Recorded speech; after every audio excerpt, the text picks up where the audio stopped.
민방위 통대장 교육에서 통대장의 역할이라는 주제로 특강을 해주실 김희국 국회의원님의 양력을 간략하게 소개해드리겠습니다. 김희국 의원님께서는 경북 어성에서 출생하여 경북대학교 행정학과를 졸업하시고 1980년 행정고시에 합격하여 건설교통부 고속철도과장, 지원단장, 국토해양부 부산지방국토관리청장, 국토해양부 제2차관을 역임하셨으며 제19대 중남부 국회의원으로 당선되어 남구 및 대구지역 발전을 위해 열정적인 국정활동을 펼치고 계십니다. 조용한 가운데 강의를 경청해 주시기 바라며 김희국 국회의원님을 큰 박수로 환영해 주시기 바랍니다.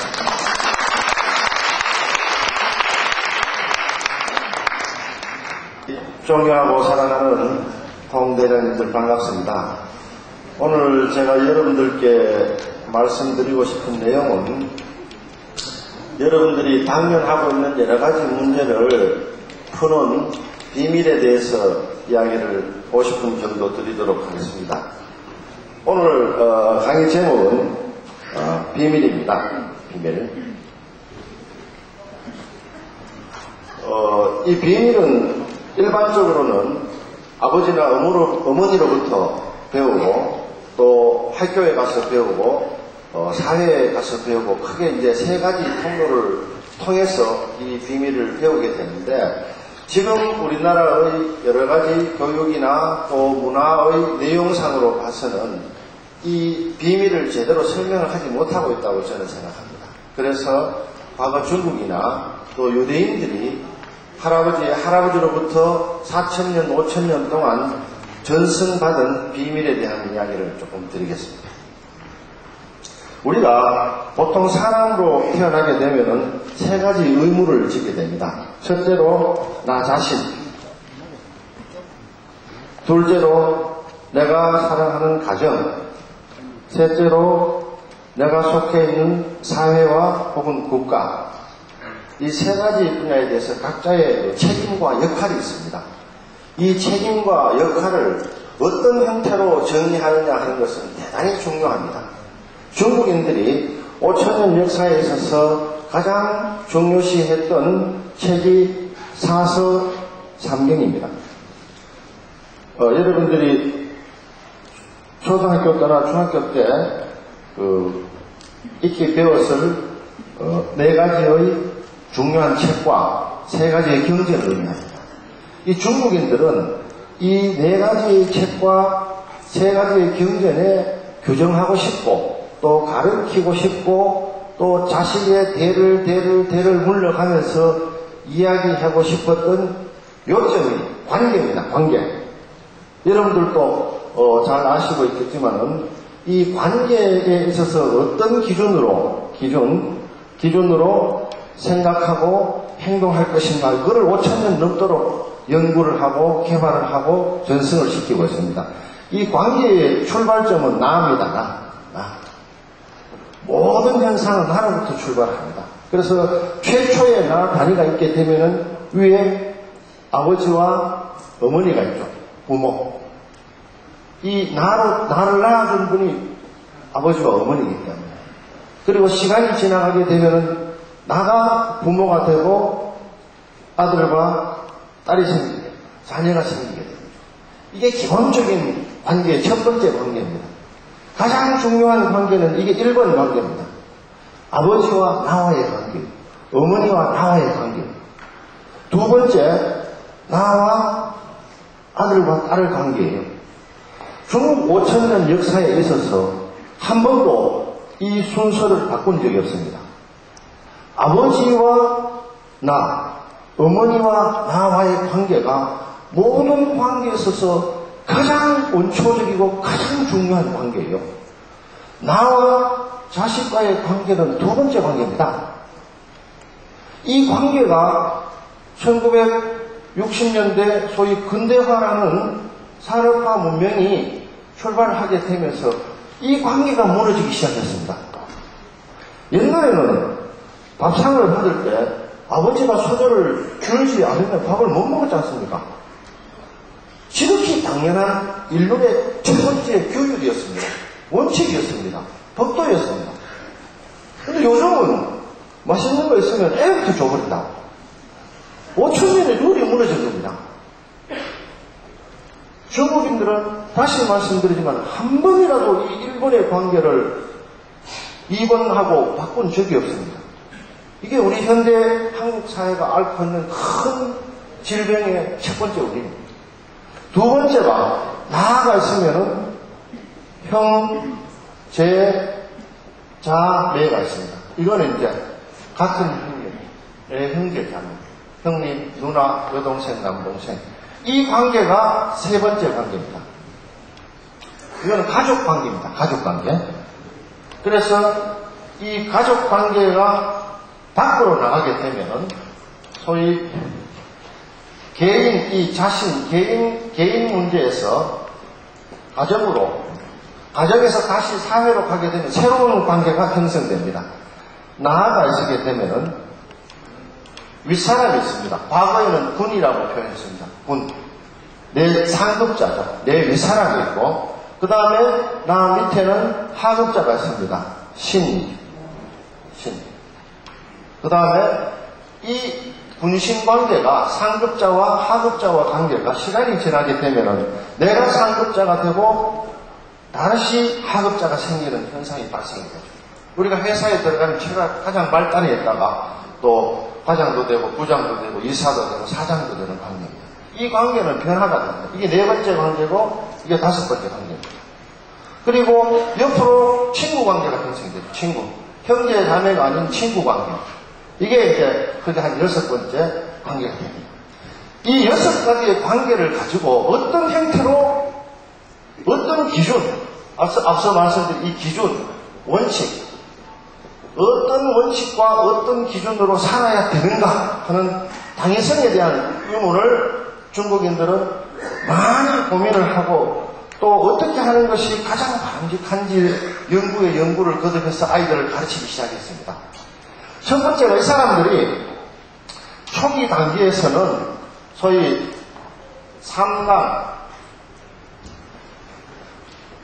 삼강이라는 게 세 개의 큰 강령을 의미합니다.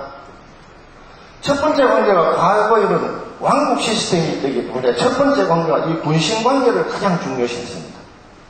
그래서 이 삼강의 핵심이 군민신강입니다. 임금은 신하의 모범이 되어야 된다. 이게 군의신강입니다. 임금과 신하의 관계, 네 번째 관계를 국가 통치를 위해서는 항상 1번으로 셌습니다. 그러나 집에서는 전혀 순서가 바뀌었습니다. 집에서는 첫 번째 관계가 부위 자강이죠. 아버지가 아들의 표본이 되어야 된다.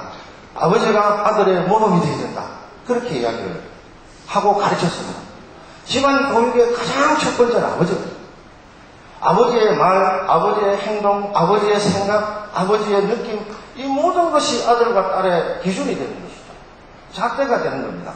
아버지라는 잣대가 흔들리기 시작하면 그 집안은 잣대가 없는 집안이 됩니다. 가장 중요한 집안의 관계는 아버지가 아들의 표준이 되는 거죠. 그 다음 세 번째가 부위부강입니다. 부위부강이라는 것은 남편이 아내의 기본이 되어야 된다.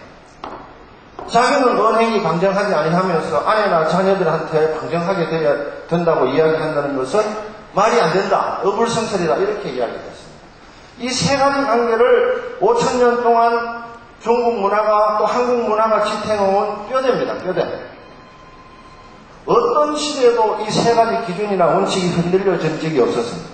그런데 사회가 복잡해지니까 여기에 다시 5가지 새로운 기준을 만들었습니다. 오륜이라고 이야기하죠. 삼강오륜이라는 게 5,000년 넘는 중화 문명의 핵심 철학입니다. 이 오륜이라는 것은 새로운 관계입니다. 첫째로 이 네 번째 군과 신하 사이에는 의로움이 있어야 된다. 군신유의 의로움이 있어야 된다. 그러니까 첫 번째 핵심이 의로움입니다. 두 번째요, 부자, 아버지와 아들 간에는 친밀함이 있어야 된다. 이 말은 대단히 중요한 의미를 갖고 있습니다. 친하다라는 것은, 아버지와 아들 간에 친하다라는 것은 우리 현대 교육이 안고 있는 가장 큰 문제의 핵심입니다. 아버지하고 자식들하고 별로 친하지가 않아요. 왜 안 친하냐에 대한 깊은 생각이 필요합니다. 아버지와 아들이 안 친한 이유가 아버지의 잘못이라고 보십니까? 아들의 잘못이라고 보십니까? 여쭤보겠습니다. 아드님하고 친하십니까? 아, 그럼 아무 문제가 없습니다. 훌륭한 가정이었어요. 예. 아드님하고 친하십니까? 예. 여러분들 정말 훌륭한 부모십니다.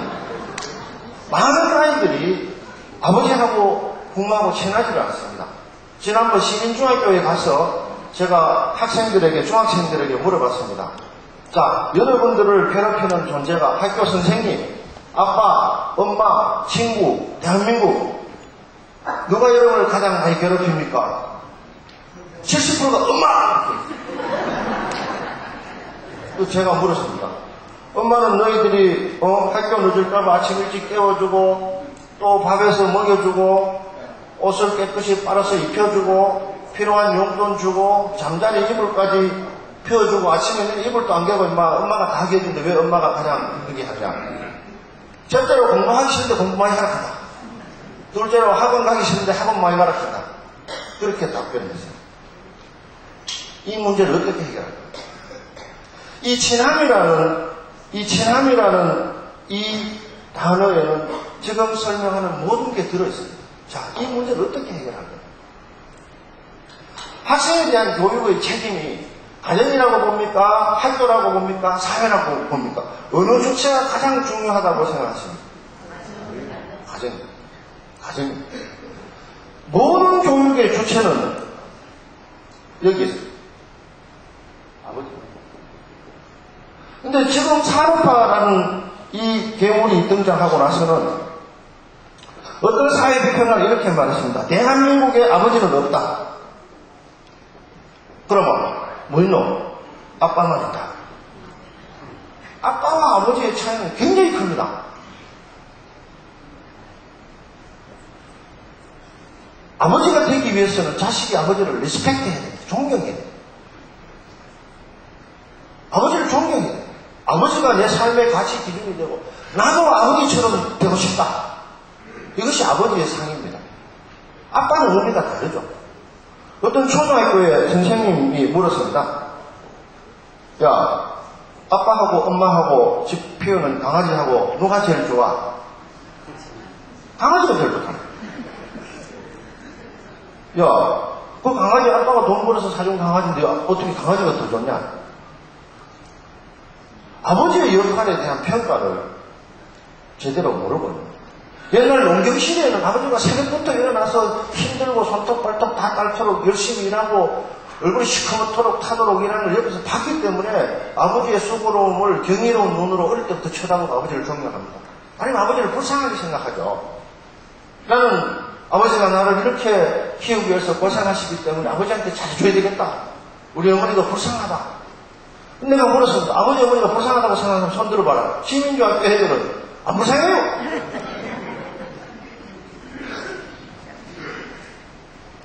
이 친이라는 것은 나중에 조금 더 설명을 하겠습니다만 굉장히 중요한 도덕적 기준입니다. 이게 이제 부자유친입니다.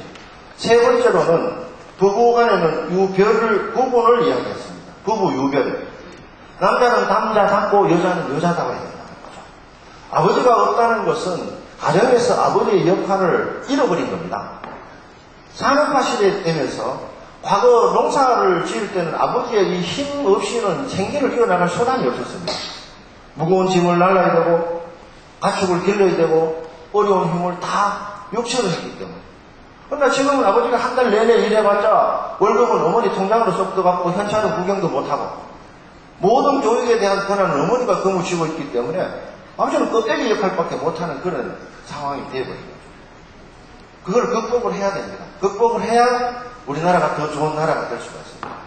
그러면은 지금 이러한 그 다음에 이제 이야기를 꺼내기도 어려울 정도로 장유유서입니다. 어른과 아이 간의 질서가 있는데 길거리에서 담배 피우는 중학생 보고 할머니가 어린애들이 담배 피우면 몸에 나쁘다 이렇게 하면은 그 학생이 담배불을 끄고 어르신 죄송합니다 이렇게 말할 대한민국의 중학생이 몇 명이나 있겠습니까? 기강이 완전히 무너져 버린 거죠. 왜? 왜 무너졌을까를 다시 반성해요. 마지막으로 부모, 유신, 친구 간의 신뢰를 가져요. 실제로 많은 학생들이, 그것도 아주 공부를 잘하는 학생들이 내 머리가 내 심장을 빨아먹는다는 한탄을 넘기고 자살해버린 사건이 발생하고 있습니다. 견딜 수 없는 스트레스에 아이들은 시달리고 있습니다. 왜 그럴까요? 수없는 학생들이 스트레스에 시달리고 있습니다. 그 이유는 한 가지입니다. 회기랍니다. 무슨 회기라냐? 삶의 가치에 대한 기준이 한계라는 거죠. 우리나라에서 공부를 잘하는 사람들은, 오른쪽 공부를 잘하는 사람은 사법고시나 행정고시에서 반려가 되고, 왼쪽 뇌가 발달된 사람들은 의과대학 가서 의사가 되는 현실. 그러나 실제로 대한민국을 먹여 살리는 사람들은 의사나 판사나 검사나 국회의원이 아니에요. 여러분, 산업활동을 해서 부를 창출하는 계급이 국가를 질타하는 계급. 그러니까 현실하고 당연하고 맞지가 않는 겁니다. 모든 사람들이 한 가지 가치를 추구를 하는 거예요. 한 가지 가치. 그런데 불행하게도 태어날 때는 한 사람도 똑같은 사람이 없습니다. 이 자리에 모인 여러분, 아니 인구 60억 명 모든 사람의 지문이 다 다르듯이 하늘로부터 받은 재능은 다 다른 거예요. 그게 다양성입니다.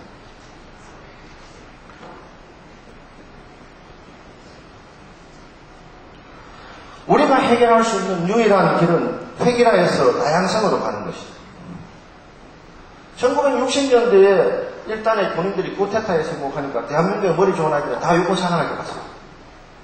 1990년대에 한의학에서 한약방 하면은 돈 많이 번다 하니까 대한민국 최고의 공부 잘하는 아이들이 한의과대학을 성공했어요.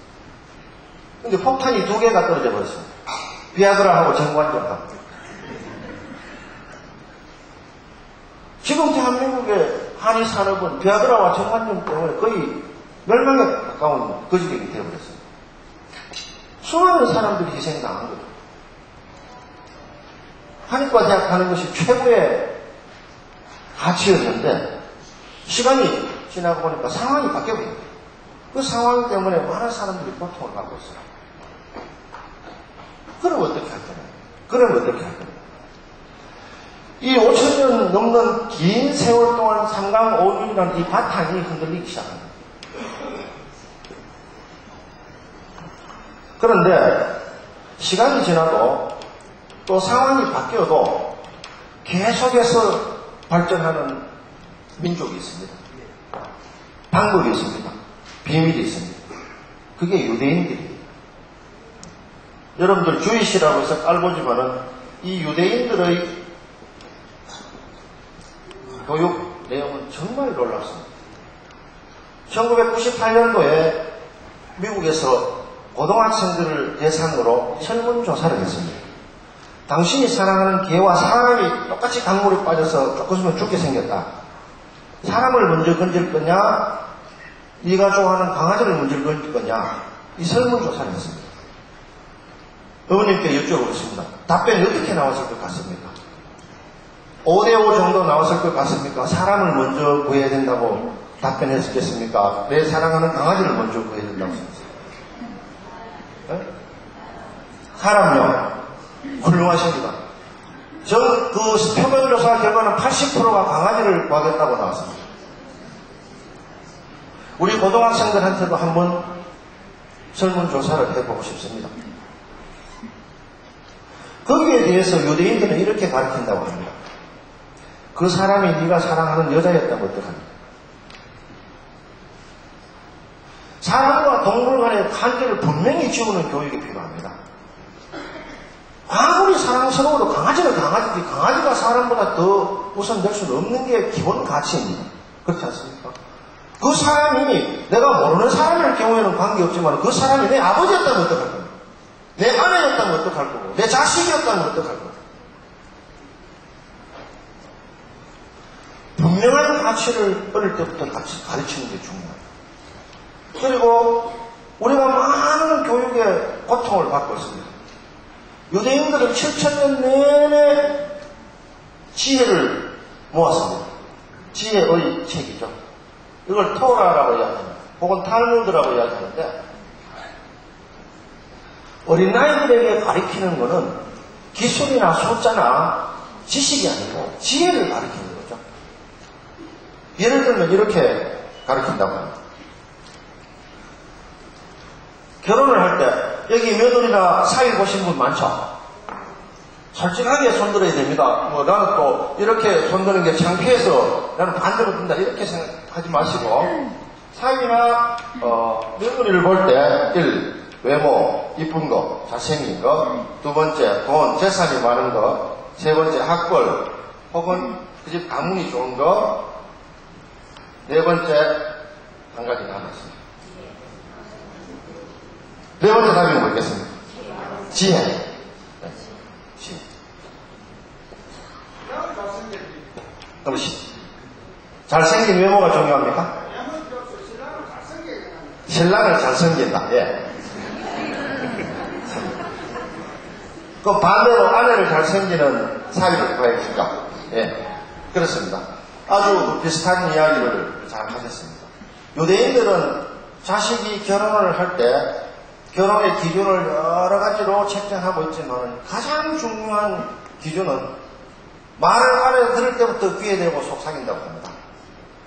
사랑하는 아이야, 배우자를 고를 때는 외모도 중요하고 성김도 중요하고 돈도 중요하고 학벌이나 가문도 중요하단다. 그러나 진짜로 중요한 건 따로 있어.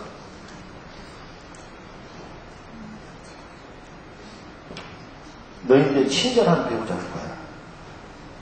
아무리 얼굴이 잘생기고 아무리 돈이 많더라도 너에게 친절하지 않는 놈이야, 않는 여자는 행복한 결혼 생활이 될 수가 없다. 아무리 껍데기 이렇게 가르치는 거야.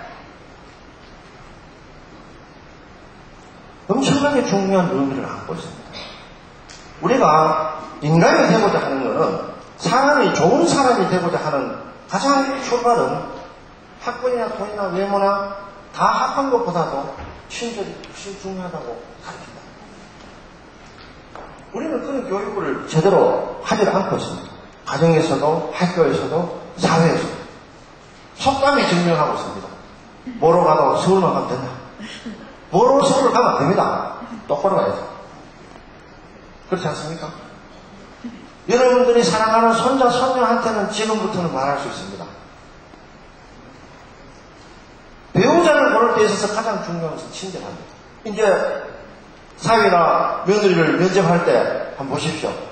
그 사위나 예비 며느리가 친절한 사람인가 아닌가. 이것이 우리가 살아가는 기준이라는 거예요. 유대인들은 그렇게 가르칩니다. 그러면은 실제로 유대인들이라고 해가지고 다 천재들이고 다 노벨 의학상을 받을 만큼 뛰어난 사람은 아닙니다. 그 사람들은 일찍부터 이 다양성이라는 단어에 주목을 하고 있죠. 그래서 엄마나 아버지가 되면 가장 노력을 기울이는 게 이 아이가 뭐를 잘할까에 관심을 쏟는다는 거예요. 여기 통장님들도 300분 넘도록 계시지만 다 잘할 수 있는 게 다르지 않습니까? 옷을 잘 마는 사람, 기억력이 좋은 사람, 그림을 잘 그리는 사람, 또 다른 손재주가 뛰어난 사람, 무엇을 잘하는지를 찾아내는 데 심혈을 기울인다는 거죠. 공장에 보내듯이 계속해서 수학학원에 가라, 바이올린 해라, 나는 바이올린 싫습니다. 그러면 피아노 해라, 피아노도 싫다니까요. 그러니까 뭐라도 해라 이렇게 하지 않습니까? 그 아이가 반대를 해야 된다는 거죠. 뭐를 잘하는지를 찾아내는 겁니다. 그게 교육의 핵심입니다. 그러려 하면 그 아이하고 많은 시간을 가져야 된다는 거죠. 눈여겨봐야 됩니다. 네가 알아서 해라 하는 거는 그거는 그냥 풀어둬버리는 거 하고 논에다가 뼈를 심을 건지 보리를 심을 건지 콩을 심을 건지 결정 안 하고 네가 알아서 해라 하는 거하고 똑같다는 겁니다. 그만큼 교육을 대하는 데서 아버지의 어머니의 역할이 중요하다. 그래서 이 사람들이 가지고 있는 두 번째 가치관이라는 것은 유대인은 지난 2000년 넘도록 상업에 굉장히 뛰어난 재능을 보리대금업이라 하죠. 금융 쪽에 뛰어난 재능을 갖고 있었습니다. 한국 기자가 이상해서 이스라엘에 가서 이스라엘 총리한테 질문을 했습니다. 왜 유대인들은 상업에, 특히 금융 분야에 그렇게 뛰어난 능력을 갖고 있습니까? 이렇게 물었는데 그 수상 답변을 제가 직접 텔레비를 통해서 들었습니다. 우리가 금융업에 뛰어난 건 아닙니다. 우리는 2000년 동안 나라가 없이 전 세계를 떠돌아다녔고, 특히 스탈린이나 히틀러한테 걸려가지고 600만 명이 살해당했습니다. 우리는 그 나라의 땅을 소유할 어떤 권리도 얻지 못했습니다. 우리는 그 나라의 공무원이 될 어떤 피선거권도 없었습니다. 우리는 먹고 살기 위해서 길을 찾은 것입니다. 이렇게 답합니다. 그것이 지금 월스트리트와 전 세계의 경제를 주무리고 세계 경제학의 노벨 경제학 수상의 3분의 1이 유대인이 독점을 하고 있습니다. 살 길을 찾은 거죠. 스스로 찾은 겁니다. 할아버지로부터, 아버지로부터, 나로부터, 내 손자로부터, 아들, 딸부터 내 손자 이렇게까지 수백 년 동안의 지혜를 축적해 온 것이죠. 그것이 1700만 밖에 안 되는 유대인이 60억 세계를 이끌어가는 핵심이 교육에 있고 가치에 있다고 합니다. 교육을 시키기 위해서 가장 중요한 것은 여러분 스스로 공부하는 것입니다. 여러분들에게서 많은 시간을, 생활을 영위하는데 투자를 하고 있고 또 바쁘고 그러시지만 늘 사랑하는 자녀와 대화를 하시고 이것이 가정을 안정시키는 핵심적인 가치라는 것이 지금 50년 동안 우리는 그냥 일만 하고 살았습니다. 정신세계 어찌됐든 간에 그건 두 번째 치고 중요한 가치들을 이 위계질서 인문관계조차도 무시해버릴 정도로 이 가치를 뒤집어버릴 정도로 경제성장에 우리는 몰두를 해왔습니다. 과연 그러면 그 결과가 우리가 만족하고 받아들일 만한 상태냐? 그렇지 않다고 지금 보고 있는 것이죠. 새로운 변화를 추구를 해야 된다. 예를 들어서 지금 박근혜 대통령이 당선돼가지고 국민 행복시대를 약속했습니다. 지금 우리가 겪고 있는 고통이 무엇입니까? 우리가 겪고 있는 고통은 세대마다 다 다르겠습니다만은 지금 50대, 60대 세대들을 보고 1955년부터 1963년 이 세대 10년간의 세대를 소위 베이비 부모 6.25 전쟁이 끝나고 나서 많은 새로운 세대들이 한 700, 내지 800만 명 정도 된다 합니다. 대한민국 5천만 중에서. 근데 여기 계신 분들은 이전 이제 출생하신 분들도 꽤 계신데 이 세대의 가장 큰 비극은 OECD 국가들하고 우리 한국 국가하고 비교했을 때 부모의 세대들의 희생이 너무나 커버렸다는 거죠. 다 놓아버린 겁니다. 자식들한테. 이 비극을 지금 국가가 해결해야 될 과제로 남아있습니다. 그러나 자식들은 분명히 다 받았음에도 불구하고 그렇게 감사하게 생각하지 않는 경우가 많습니다. 오히려 나중에 아버지 어머니가 내한테 진된 거 아닌가? 200년 전에 다산 정약용이 전라도 강진에 귀향을 갔는데 자기 집은 이제 경기도 마석에 있었습니다. 아들이 하교인데 홀로 계신 어머니한테 잘 안 한다는 소문이 들린 거예요. 다산 정약용이 우리말 하면 웃다가 확 났습니다. 그래서 아들 하규한테 장문의 편지를 썼습니다. 하규야, 네가 어디로부터 생명을 부여받았느냐? 나와 너 어머니로부터 너 생명을 부여받았다. 그런데 풍문에 들리기로는 너가 어머니한테 효도를 다하지 않는다고 들었다. 그 이유를 내가 천리 남쪽 강진에서 밤새 곰곰이 생각해본 결과 두 가지 이유 때문에 네 어머니한테 효도를 안 하는 걸로 결론 내렸다. 그 두 가지가 첫 번째로 돈이고 두 번째로 너 아내다. 돈이라는 것은 부모가 자식을 양육하고 자식이 부모를 복양하기 위해서 만든 수단이 돈인데 너는 어떻게 근본인 효라는 그 중요한 가치는 접어던지고 돈에 탐닉을 하느냐. 그리고 어머니하고 며느리하고 관계가 나쁘다는데 인륜이라는 것은 천륜이 부모와 너와의 관계가 먼저고 너와 너의 집사람 관계의 관계는 두 번째 관계다.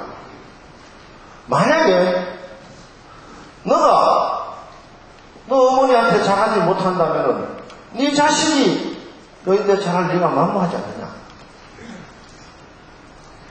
너는 부모한테 잘하지 않고 네 자식이 너희한테 잘하기를 원한다면은 나무 위에서 물고기를 찾는 연못부와 같다. 이렇게 편지를 보냈습니다. 200년 전의 이야기입니다. 아들 정하교가 대성통곡을 하고 아버지에게 답신을 보냈습니다. 아버지의 그 근본 가치를, 가르침을 뼈에 새기고 다시는 잊어버리지 않겠습니다.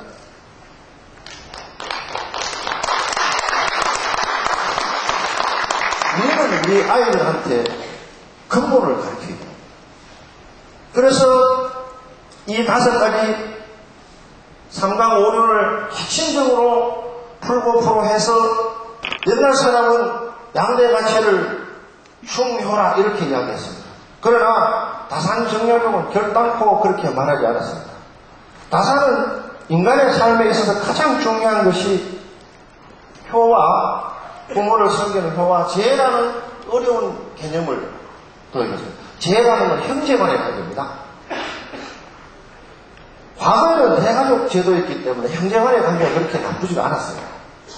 근데 이제 핵가족 제도가 되면서 멀쩡한 형제도 장가가 강제되면 형수하고 관계가 나빠졌거든요. 왜? 가치가 달라져 버리기 때문에. 전체를 생각하는 전체의 가치, 패밀리 문화에서 대가족이죠. 집안 이야기. 전부 핵가족 되니까 나, 아들, 딸, 요 단위로만 생각하는 거예요. 전체를 생각하는 관념이 없어져 버려요. 그것이 우리 사회가 앓고 있는 큰 고통입니다. 더 극단적인 일이 일본에서 발생되기 시작했습니다. 한 사람 1인 시대라는 게 나옵니다. 인간은 처음부터 혼자서는 살 수 없도록 되어 있습니다. 그래서 사람 인자가 한 명이 이게 사람이 아니고 반드시 2명이 버티도록 중국인들이 글자를 만들어 놓은 거예요. 그런데 1인 시대가 되는 것이 장가를 안 가. 혼자 살아. 죽는 것도 혼자 죽는다는 거예요. 그래서 고독사라는 말을 합니다. 이거는 인륜과 철륜에 반하는 거예요. 지금 음식점에 가면 한 사람이 먹을 수 있는 식료품을 팔지 않습니까? 식당에도 혼자서 먹는 게 유행이라고 하는데 그거는 철륜에 반하는 거예요. 사람이라는 것은 여럿이 모여가지고 웃고 떠들고 식사하고 또 기쁨이 있으면 같이 기뻐하고 슬픔이 있으면 나누는 게 그게 사람입니다.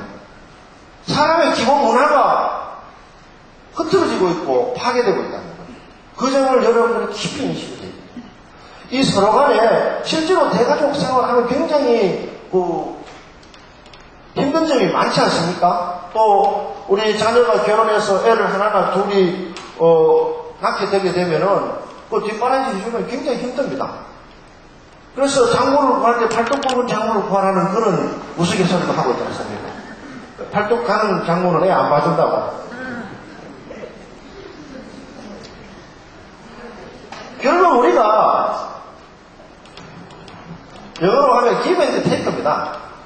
내가 손자를 사랑해야 그 손자도 나중에 할아버지한테 안기고 할아버지를 좋아하지. 내가 손자를 안 좋아하는데 그 손자가 할아버지를 좋아할 리가 있겠습니까? 그건 아주 기본적인 말이었습니다. 그렇기 때문에 우리 한국 문화에 있어서 참 특이한 게 이런 말이 있어요. 노세 젊은 노세. 깜짝 놀랄 외국인들이 들으면은 굉장히 논란입니다. 젊을 때는 일을 해야 되는 거죠. 근면하게. 1800년 전에 로마의 황제 하드리아누스가 중동지방을 손실을 하고 있었습니다. 과거에는 황제가 되면은 나라를 점령해서 그 점령한 지역을 손실을 하고 또 거기에 큰 도시를 만드는 게 로마 황제들의 최고의 꿈이었는데 굉장히 나이 많은 할아버지가 포도나무를 심고 있었습니다. 그래서 아드리아노 황제가 어르신, 지금 연세가 얼마인데 포도나무를 심고 있습니까? 예, 저는 90세밖에 안 됐습니다. 아니, 그러면 뭐 포도 따먹을지 안 따먹을지도 모르는 판에 포도나무를 왜 심어요? 황제요.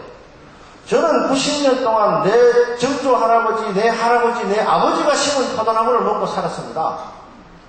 나는 이 포도나무의 열매를 먹고 안 먹고는 관심이 없어요.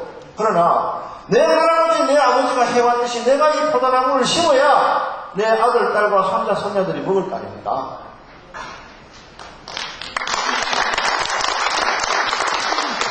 왜 인간의 삶을 딱 100년, 90년으로 한정하느냐? 그런 뜻입니다. 내 자신이 여기 있지만 내 생명이 하늘로부터 떨어진 것도 땅에서 솟아난 것도 아니고 내 할아버지, 할머니, 내 아버지, 어머니가 있었기 때문에 내가 여기에 있고 내 아들, 딸, 내 손자, 손녀도 이 땅에서 영원히 살아간다는 긴 안목을 가지고 생각하신다면 노세 젊은 노세라는 이야기는 잘 안 나오겠다. 여러분들이 갖고 있는 사고의 체계를 원한과 슬픔에서 긍정과 또 행복의 체계로 이제 바꿔 나가야 될 시기가 되었습니다. 과거에 1950년 6.25 전쟁 전만 하더라도 대한민국은 국민소득이 워낙 낮고 또 과거의 그 봉건제 신분 계급 사회에 부패가 많이 남아 있었고 또 삼시세끼 또 추위 더위 피하기도 굉장히 어렵기 때문에 가슴에 원래는 너무나 많은 그런 문화를 갖고 있었습니다. 그러나 지금은 벌써 소득이 24,000불에 올라서고 또 세계적으로도 인류 선진국가로 가기 위해서 많은 노력을 하고 있지 않습니까? 물질적인 것은 상당히 축적됐다고 봅니다.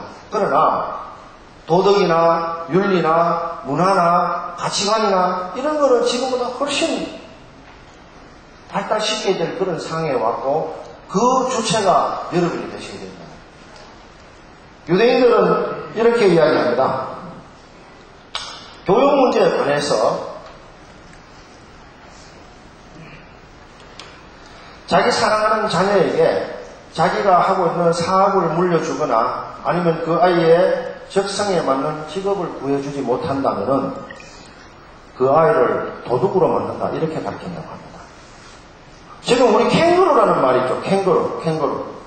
이 캥거루라는 말은 지금 결혼을 해가지고 가정을 꾸리고 아이를 낳아서 자기가 독립적으로 생활해야 될 그만한 나이가 됐는데도 연로한 부모님 품에 안겨가지고 노는 자들을 보고 캥거루라고 말하지 않습니까? 잘못 키운 겁니다. 그렇게 해서는 절대로 안 됩니다. 사람이라는 것은 자기 나름대로의 앞서 말씀드린 대로 아버지로서 나로서 아들로서 역할이 있습니다. 역할. 때가 있는 거죠. 철이 들어야 됩니다. 철이. 봄에는 당연히 씨를 뿌려야 됩니다. 여름에는 힘들지만 거름도 주고 솎아내기도 하고 잘 키워야죠. 그래야 가을이 되면 수확을 할 수 있지 않습니까? 철에 맞는 행동을 해야 되는 겁니다. 10대, 20대, 30대는 다 그 나이에 맞는 역할을 해야 되는 겁니다. 30대 된 사람이 10대처럼 앉아가지고 엄마 등골이나 빼먹는 놈은 끝난 놈이죠.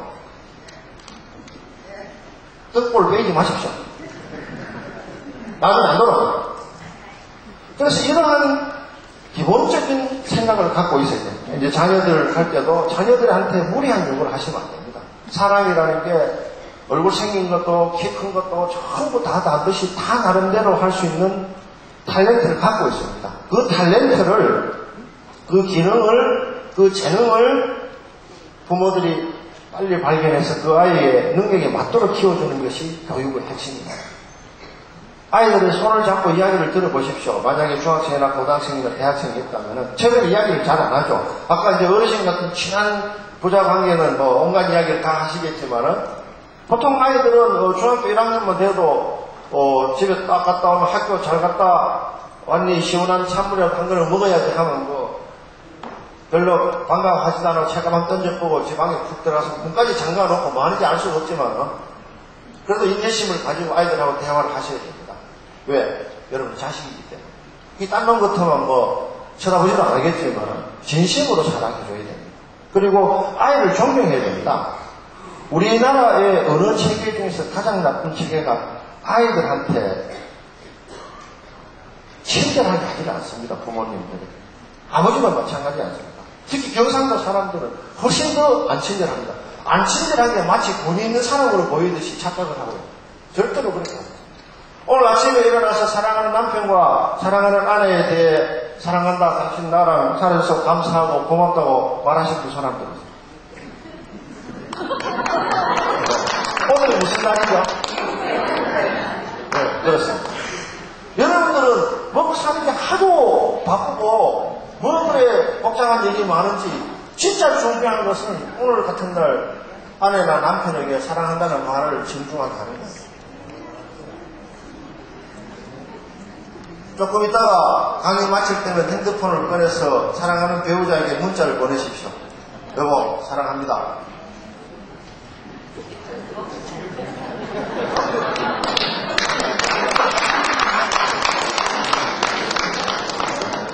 실탁하는 것은 경상도 여자들이 좋다는 뜻입니다.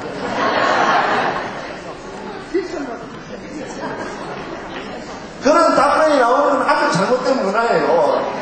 나도 당신을 사랑합니다. 이렇게 문자가 오도록 해야 되는 거죠. 그렇지 않습니까?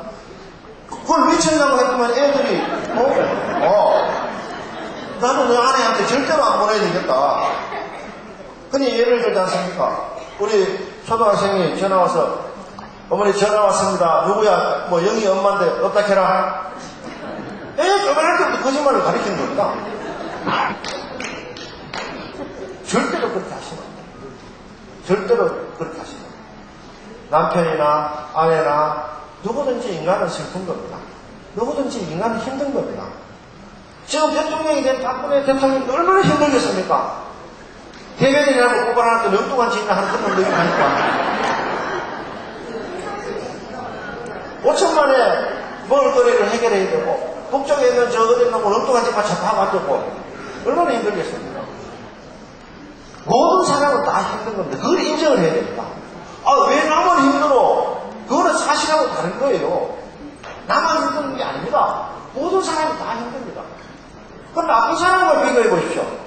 여러분은 황제보다 더 고귀한 축복을 받습니다. 그렇지 않습니까? 네?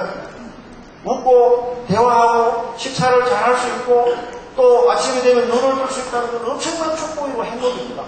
여러분들이 그 자부심을 가지셔야 돼요. 그 충만한 기쁨을 어떻게 어떤 쪽에 쓸 거냐 하는 것은 순전히 여러분의 목에 달려 있습니다.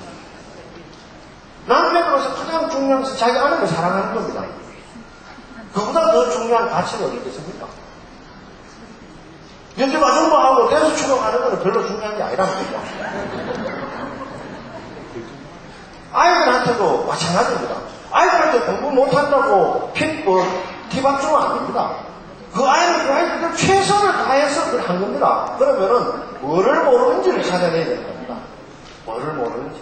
그리고 학생들한테 제가 시민중학교 가서 물어봤습니다. 공부하기 싫나? 싫습니다. 공부하기 싫으면 어떻게 해야 되겠습니까? 공부하기 싫은 학생은 기술을 가르칩니다. 그래서 제가 이렇게 말했습니다. 공부하기 싫으면 하지 마라. 근데 공부를 하고 안 하고 차이는 있다. 뭡니까? 공부를 한 사람은 자기가 하고 싶은 일을 하면서 평생을 살 수가 있고, 공부를 안 한 사람은 남이 시키는 대로 하고 살아야 된다. 그런 차이가 있다. 내가 왜 살고 싶은 거 없다? 나는 내가 하고 싶은 대로 하면서 살고 싶어요. 그러면 뭐 알아서 해라. 아버지 엄마 때문에 공부하는 거 덩치다. 할매 때문에 공부하는 거 더 덩치고. 그러나 장차 너 마누라고 네 아들을 생각하면 기분이 달라져요. 그렇습니다.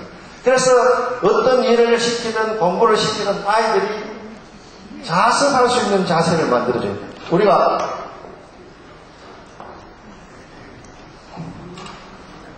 공부를 하는 가장 큰 방법은 스스로 공부를 하는 겁니다. 아이가 자기가 예를 들어서 뭐 어떤 가수를 노래를 배우겠다 하면 막 10번, 20번 밤새도록 배우잖아요.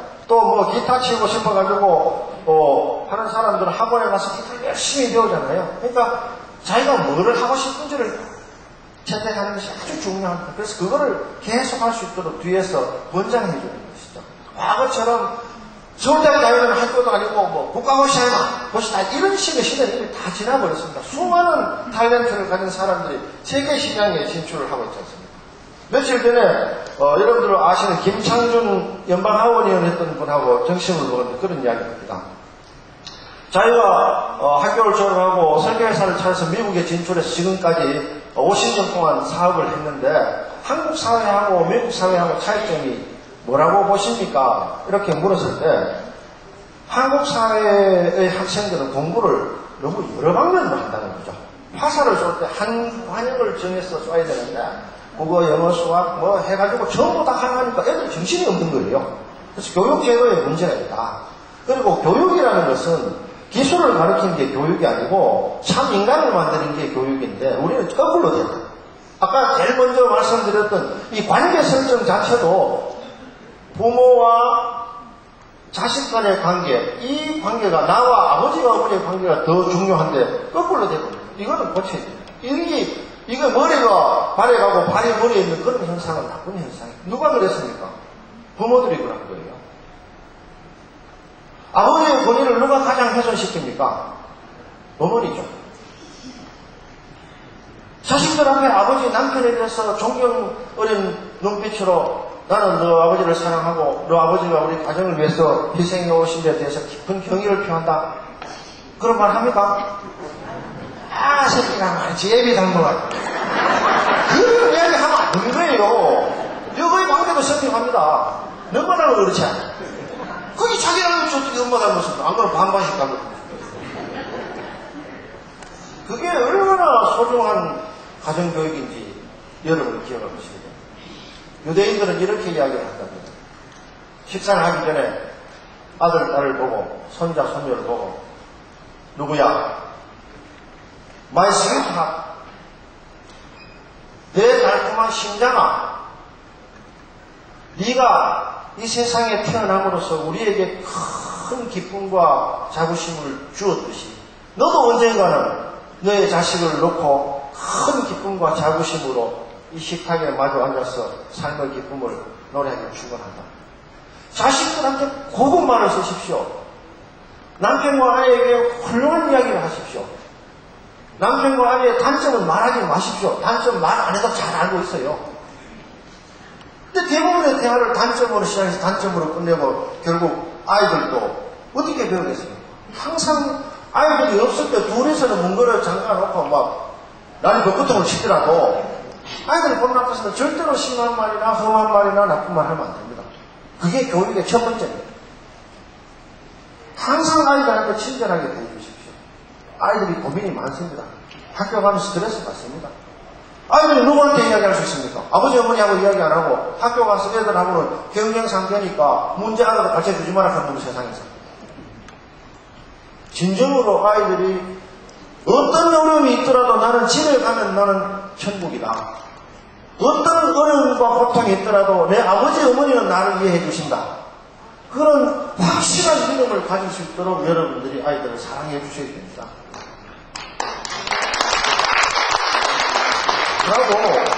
그리고 표현을 하는데 너무 쑥스러워하지 마십시오. 아이들의 잘못을 따끔하게 지적을 해야 됩니다. 여러분들 아마 심지어 대학생 정도 된 애들도 아침에 일어나면은 침대나 이불 안 거고 그냥 쏙 빠져나가버리고 화장실 가면은 막 수건도 엉망진창을 해놓고 빵바닥 보면 막 개판으로 만들어 놓죠. 촉천물 나더라도 욕하지 말고 벽에 이렇게 쓰십시오. 청소 좀 하고 화장실에 수건 좀 잘 정돈하고 네 자고 일어난 네 부자리는 네가 좀 치라고 벽에다 크게 써붙여 놓으십시오. 그래도 말 안 되면 문자로 한 3번 정도 보내주고 그래서 스스로 아이들이 원래 인간이라는 거는 옛날에 우리는 어릴 때 그렇게 배웠지 않습니까? 아침에 일어나면은 아버지 어머니한테 잘 주무셨습니까? 그리고 소세를 하고 자기 이부자리는 자기가 다 개고 책상 정리도 하고 또 옷도 벗어서 차곡차곡 갖다 놓고 이게 기본입니다. 그걸 어머니가 대신 해주지 마세요. 그건 아이들이 해야 되는 일인데 어머니가 대신하기 때문에 문제가 생기는 겁니다. 대신하지 마십시오. 본인이 스스로 해야 사회에 진출해서도 자기 스스로 할 일을 자기가 인지를 하고 자기가 하는 겁니다. 만약에 우리 속담에 집구석에서 새는 바같이 밖에 가면 안 셉니까? 집에서 그렇게 하면 군대 가면 진짜 연락이 맞습니다. 제대로 된 가치관을 심어줘야 돼요. 아버지가 할 일은 아버지가 하고 아이가 할 일은 아이가 하도록 확실하게 디스플린을 윤리와 기준을 확실하게 정해줘야 돼요. 그것이 남자가 남자답고 여자가 여자답고 중국이들이 5,000년 동안 꿈꿔왔던 공군신신입니다. 상사는 상사답고 부하는 부하다워야 됩니다. 이 기본축을 여러분들께서 잘 이해하시고 또 행복한 가정, 행복한 개인 생활이 되면 좋겠습니다. 여러분 감사합니다.